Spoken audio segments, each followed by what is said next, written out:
Shalom saudara yang dikasih Tuhan, warga Golden Gate yang diberkati Tuhan secara luar biasa. Puji nama Tuhan. Haleluya. Selamat berjumpa kembali dengan Suara Gembala. Hari ini saya Pastor Bawi Setio dari Golden Gate Surabaya mau menyampaikan tugas sebagai hamba Tuhan, sebagai gembala, untuk menyampaikan pesan Tuhan sebagai pesan gembala yang harus kita sampaikan, kita mau terima sebagai pesan untuk warga kerajaan surga, khususnya di dalam Golden Gate. Haleluya, puji nama Tuhan. Saudara, banyak adanya media yang saat sekarang ini berseliweran di tengah-tengah kehidupan kita di zaman era elektronik, yang media massa yang begitu, sosial media yang begitu pesat secara luar biasa ini, ya, banyak berseliweran tanpa kita sadari pengertian-pengertian, pengajaran-pengajaran yang banyak juga yang meleset daripada rencana Tuhan. Nah, oleh sebab itu kita mau belajar pada hari ini seperti yang Tuhan sudah sampaikan kepada Rasul Paulus, di mana diberikan kepada jemaat yang ada di Timotius. Bagaimana pada waktu itu warga gereja daripada Timotius menghadapi satu masalah, terutama tentang pengajaran-pengajaran yang dirasakan keluar daripada penyimpangan-penyimpangan, ya, daripada pengajaran Tuhan yang dimaksudkan Tuhan Yesus. Nah, Rasul Paulus di dalam 2 Timotius pasal yang kedua ayat yang 19 mengatakan, tetapi dasar yang diletakkan Allah itu teguh, dan meterainya ialah Tuhan mengenal siapa kepunyaannya, dan setiap orang yang menyebut nama Tuhan hendaklah meninggalkan kejahatan. Nah, pengajaran dasar yang Tuhan berikan kepada Rasul Paulus, terutama untuk menghadapi penyimpangan-penyimpangan pengajaran yang sekarang ini juga banyak aneh-aneh gitu ya, saudara ya. Ada dua hal yang kita mau perhatikan seperti Rasul Paulus Tuhan akan disampaikan kepada jemaat yang kepada Timotius. Yang pertama adalah bahwa pengajaran dasar itu tandanya Tuhan sudah memeteraikannya di dalam pengenalan siapa kita, ya. Jadi, tetapi dasar yang diletakkan Allah itu teguh, dan meterainya ialah Tuhan mengenal siapa kepunyaannya. Tuhan mengenal siapa kepunyaannya. Kita adalah kepunyaan Allah, milik kepunyaan Allah sendiri. Ya, kita sudah menjadi milik Tuhan, yang mana kita sudah menjadi anak-anak Tuhan. Kita diteguhkan bukan hanya kata orang, tetapi Roh Kudus sendiri yang meneguhkannya kita sebagai anak-anak Tuhan. Ya, mari kita lihat di dalam Roma pasal yang ke-8 ayat 15 sampai dengan 17. Ya. Sebab kamu tidak menerima roh perbudakan yang membuat kamu menjadi takut lagi, tetapi kamu telah menerima roh yang menjadikan kamu anak Allah. Ya. Dan roh itu dan oleh roh itu kita berseru, ya Aba, ya Bapa. Ya. Roh itu bersaksi bersama-sama dengan roh kita bahwa kita adalah anak-anak Allah. Dan jika kita adalah anak, maka kita juga adalah ahli waris. Maksudnya orang-orang yang berhak menerima janji-janji Allah, yang akan menerimanya bersama-sama dengan Kristus. Yaitu jika kita menderita bersama-sama dengan Dia, supaya kita juga dipermuliakan bersama-sama dengan Dia. Nah, saudara, kita sudah dimeteraikan menjadi anak Allah. yang memeteraikan melalui pengorbanan Tuhan Yesus di kayu salib. Bagaimana? Yang pertama, kita adalah anak Tuhan. Kita miliknya Tuhan. Bahkan Tuhan mengajarkan, ya Bapa, berseru kita Bapa, berserulah kita bahwa kita ini adalah anak-anak Tuhan. Kita meminta segala sesuatu kepada Bapa kita bukan memohon, bukan mengajukan permohonan, tetapi sebagai seorang milik, sebagai anaknya, kita minta. Oleh sebab itu di dalam Matius pasal yang ke-7, mintalah maka akan diberikan kepadamu.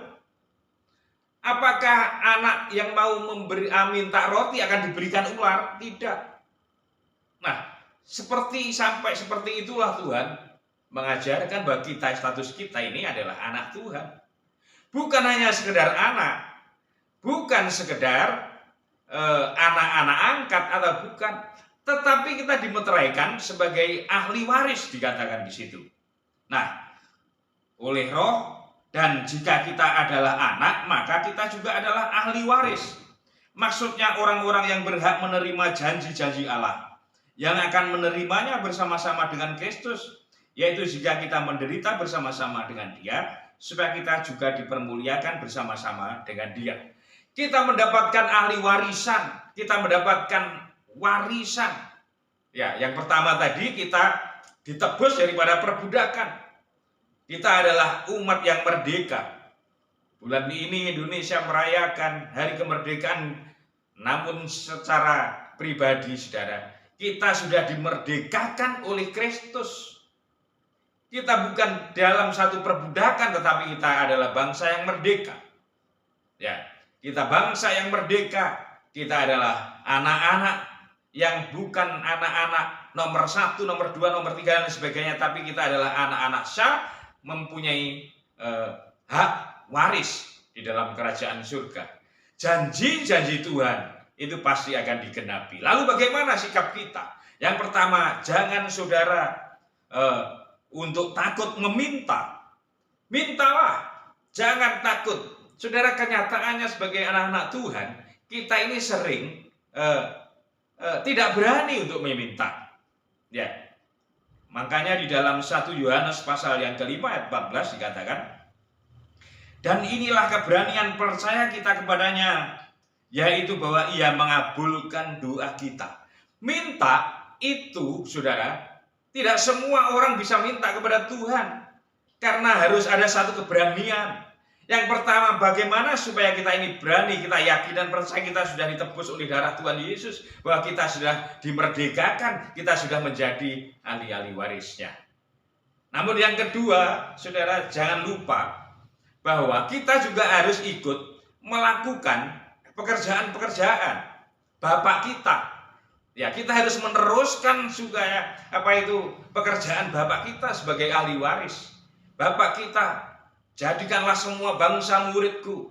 Nah, katakan, perintah itu pada waktu Tuhan Yesus mau berangkat ke surga, kembali lagi ke surga, Dia berpesan, beberapa kali itu adalah pesan yang utama. Jadikanlah semua bangsa muridku. Itulah yang harus kita lakukan, meneruskan pekerjaan Bapa sebagai kita ahli warisnya.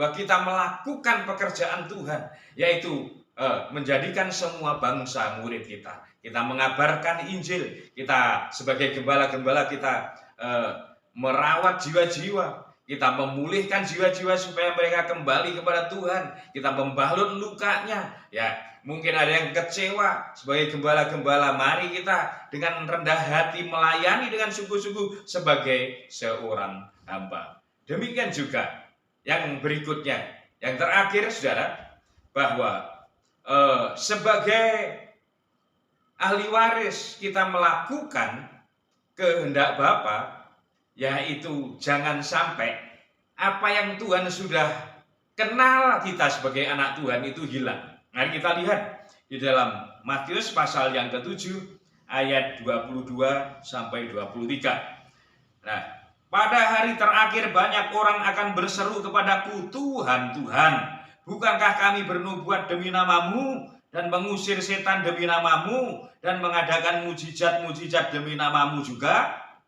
Pada waktu itu aku akan berterus terang kepada mereka dan berkata, aku tidak pernah mengenal kamu, enyahlah daripadaku, kamu sekalian pembuat kejahatan. Hanya ada satu syaratnya, orang yang sudah menjadi miliknya Tuhan tidak akan melakukan kejahatan.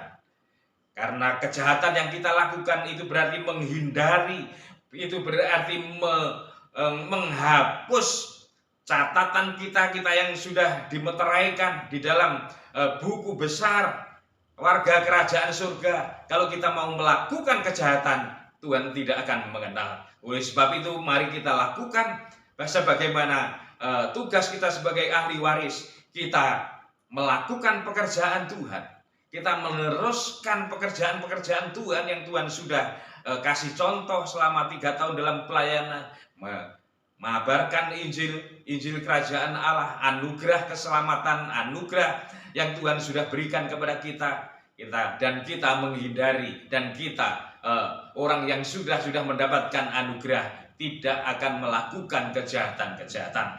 Oleh sebab itu, saudara, pesan gembala pada hari ini, mari kita sebagai warga kerajaan Allah yang sudah menjadi milik Allah, kita mempunyai jaminan warisan bahwa janji-janji Tuhan itu akan digenapi dalam kehidupan kita. Bagaimana caranya? Kita minta sebagai orang anak kepada bapaknya.